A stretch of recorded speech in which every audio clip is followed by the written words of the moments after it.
Hey,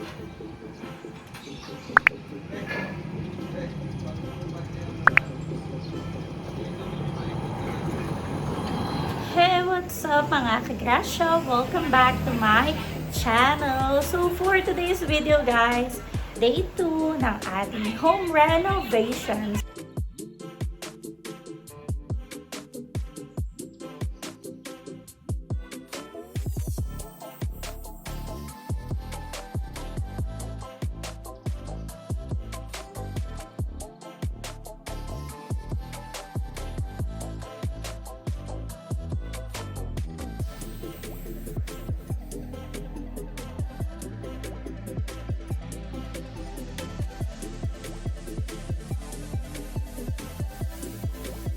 Tara, tingnan natin kung ano yung na-accomplish nila for today. So, aalis lang nung mga gumagawa. Tingnan natin kung anong difference mula sa pagsisimula nila kahapon then today. Okay, tara. Let's go!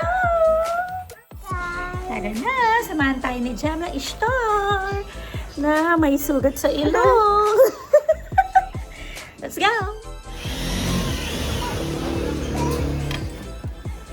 Alikabok talaga guys kasi syempre may gumagawa hanggang loob na nakakailang walis ako, so pamaya pagpasok mag-walis na ulit. So this is itong side na to, nothing change, ganun pa rin, pero ito tana,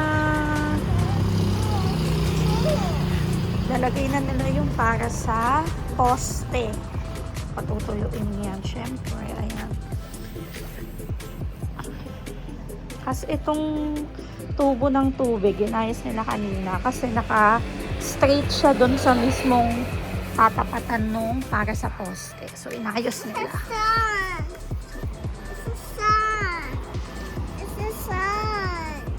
Yan lang ang nagbago for today. Then, ayan. Ay, tumating din na buhangin sa kagraba kanina. Diniliver yan. Tapos, yun yung aking mga halaman. Basurahan. Didiligan natin yan later. With Gemma Ishtar. Gemma, na may sugat ang ilong. Ba't may sugat ang ilong? Ha? Ano nangyari? Alimutan ko sabihin, pinahakot na rin pala nila yung mga debris mula sa paghuhukay nila kahapon. So, ayan. Naglagay din sila nitong itong poste o tungkod, ginawa nilang tungkod para hindi daw bumagsak itong bubong kasi ipitin lang nila yung sa gagawin nilang pader. Itong bubong matagal na namin napagawa, so hindi na namin pinatanggal para may bubong na. Takot daw to. Ba't ka takot? Saan ka natakot? Ha? Saan ka natakot? Dog? Dog?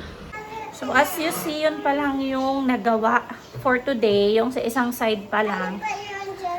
Nailagay na nila yung pang poste. 3 poste.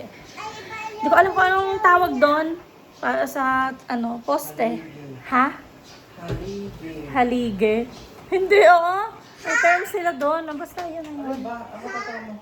Yung bakal na binuo nila. Naitanim na nila eh. Basta yun na yun, nakita nyo naman. So kung ano mang tawag doon, comment nyo na lang, i-correct nyo kami kasi not our forte. So yeah, then after nila dito sa labas, saka sila magsisimula dito naman sa loob. So syempre samahan nyo rin kami doon. So dito pa lang tayo, kaya kalma-kalma lang guys. Medyo matagal-tagal pa yun kasi nga marami pa silang aayusin din sa harap. So yeah, that's it for our day 2. Thank you for watching guys, and see you again on our next vlog. Bye! Say bye! Bye!